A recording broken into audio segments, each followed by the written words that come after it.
Tidak. Jadi pengusaha ini melihat 24 tahun ini, apalagi setelah dia lihat saya di Kick Andy, dia kaget. Ternyata apa yang Tuhan katakan lewat Tuhan itu betul, bahwa melayani Tuhan itu bukan karena uang. Waktu saya cerita, saudara, sekolah yang kita tangani, dia kaget. Dia sangat terkejut karena begitu banyak. Ya, sebagian saudara belum tahu. Jadi saya ini nggak cuma ngurus sekolah yang di Papua, saudara. Di Sulawesi Tengah ada, Kalimantan Timur, Kalimantan Barat, Lampung, Sumatera Selatan, Bengkulu, dan Jambi. Jadi begitu banyak sekolah. Kalau ditotal semua, yang saya bawa itu 63 sekolah. Saudara bisa bayangkan, dan itu tiap hari harus ada uang yang keluar untuk mereka. Yang di Jambi ini luar biasa. Ya, 3 tahun yang lalu, 2007. Ya, 2007. Saudara, saya itu nggak pernah mikir akan buka sekolah di Jambi, sama sekali tidak. Waktu saya pelayanan ke sana untuk suku anak dalam, sebuah suku terasing di daerah Jambi. Tiba-tiba ada sekelompok masyarakat, sebagian itu bukan Kristen. Di pinggiran kota Jambi ada kompleks perumahan, namanya kompleks perumahan camat. Memang itu dibangun oleh pemerintah untuk semua pegawai kecamatan. Kota Madya Jambi, ya, itu punya perumahan di situ. Nah, mereka itu minta supaya ada sekolah TK. Saya kaget. Lalu saya tanya pada salah satu mereka yang datang, Bapak Ibu tahu dari mana kalau saya itu punya sekolah? Tapi saya nggak mikir untuk di sini. Itu sudah ada di Sumatera Selatan, itu pusat kami untuk Sumbaksel, namanya Sumatera bagian selatan. Mereka tahu dari beberapa orang. Nah, yang heran lagi, mereka ini sebagian Islam. Saudara, lalu saya berunding. Nah, kebetulan salah satu anak kami dari Malang baru pindah kerjaan suaminya itu di Jambi. Nah, istrinya itu guru bahasa Mandarin. Kan ada hubungannya dengan guru TK untuk minta TK. Terus saya ngomong, nggak kebetulan juga mereka di situ. Ya udah, kita coba saja. Oke, coba sekarang cari tempat. Guru cuma satu mana bisa? Itu 2007 yang lalu, saudara. Ringkas cerita, ada seorang janda yang anak mantunya, salah satu anak mantunya itu saya kenal baik di Surabaya. Nah, ternyata janda ini tinggalnya di Jambi.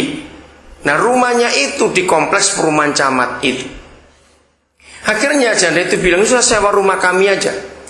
Ya, rumah besar, ada 3 bangunan di rumah itu, luas tanahnya hampir 800 meter persegi.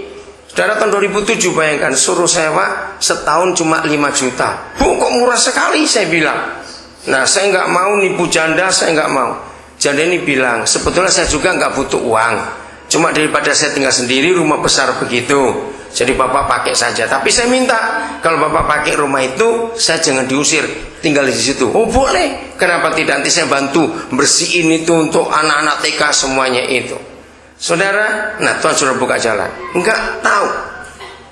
2008, saudara. Ternyata saya nggak pakai nama TK Kristen, tidak. Itu TK nasional. Jadi ada pelajaran agama Islamnya juga. Saya bilang tidak apa-apa. Ada bahasa Arabnya juga. Silakan, saya bilang begitu. Nah, 2008 pemerintah mulai melihat, karena cukup jauh radiusnya dari tempat itu nggak ada TK. Saudara, ternyata Tuhan berkati, dari pemerintah sendiri kirim 2 guru yang kami nggak pernah minta. Dan itu luar biasa. Dan kami nggak gaji guru itu karena dari pemerintah. Itu PNS.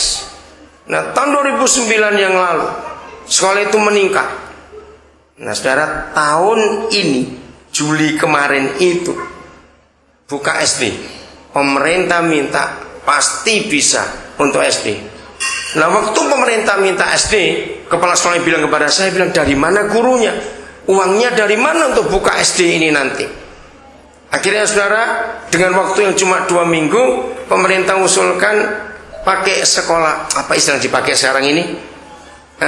Sekolah alam. Jadi bukan ruang kelas khusus, tapi ruang kelas yang sederhana. Saya kagum juga, kok bisa seperti ini Tuhan itu bekerja. Nah, itu contoh kecil saja. Ada banyak masalah, ada banyak hal kalau saya berpikir dengan cara saudara berpikir, maka itu semua jadi masalah buat saya. Ngerti maksud ini? Tapi karena cara saya berpikir sudah dipengaruhi oleh pikiran Tuhan, maka walaupun itu sulit, tapi saya nggak pernah berkata itu sulit. Nggak pernah berkata itu sulit. Karena saya percaya kalau Tuhan yang mengatakannya, pasti Tuhan akan menyelesaikan. Nah, masalahnya di sini, apakah semua hal yang kita hadapi itu memang Tuhan yang suruh atau karena ambisi kita sendiri? Ngerti ya perbedaannya itu? Maka itu jangan coba-coba melakukan sesuatu yang Tuhan tidak suruh lakukan. Bukan karena ambisi atau keinginan, tapi lakukan semuanya karena Tuhan. Ya. Waktu di Sulawesi Tengah suku Wana, saya nggak pernah minta. Memang sejak tahun 88 pertama kali saya mendengar suku Wana, hati saya sudah tergerak. Tapi saya nggak tahu bagaimana caranya masuk.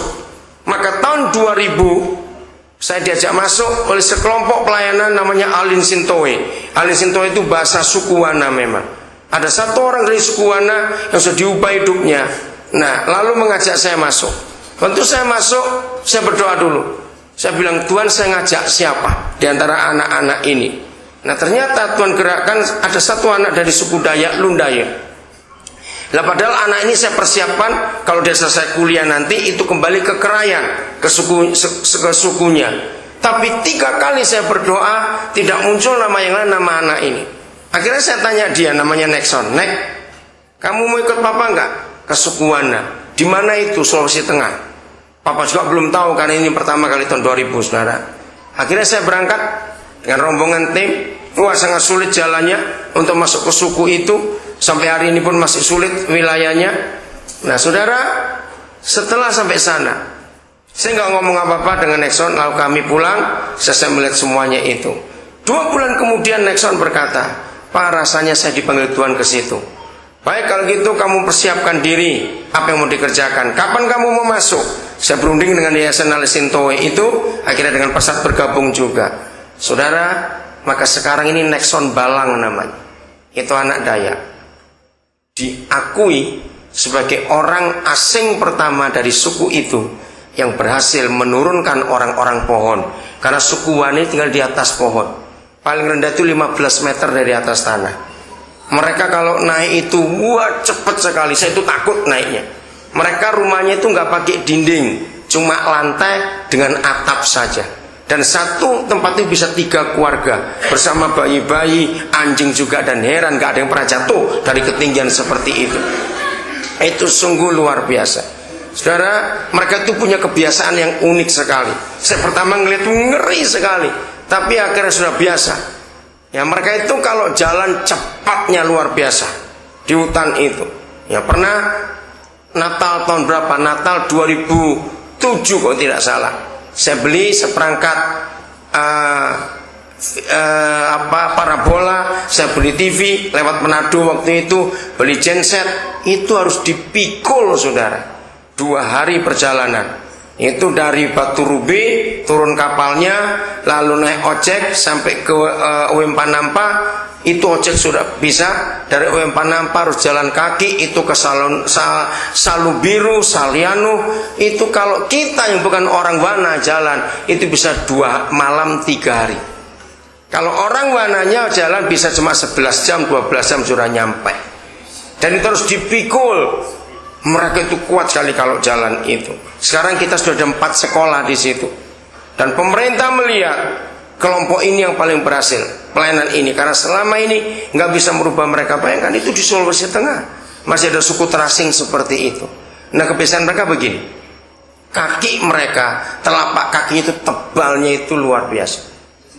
Nah, kalau mereka sudah jalan cukup lama dipakai jalan, kan sudah aus, nggak tebal lagi. Mereka punya cara yang paling ngeri. Di hutan itu ada pohon pandan berduri. Nah, kalau mereka rasa kakinya, hanya mereka rasa. Kita nggak pernah bisa rasa. Kalau mereka rasa, jadi kayak sol sepatu alam gitu ya. Karena mereka nggak pakai sepatu.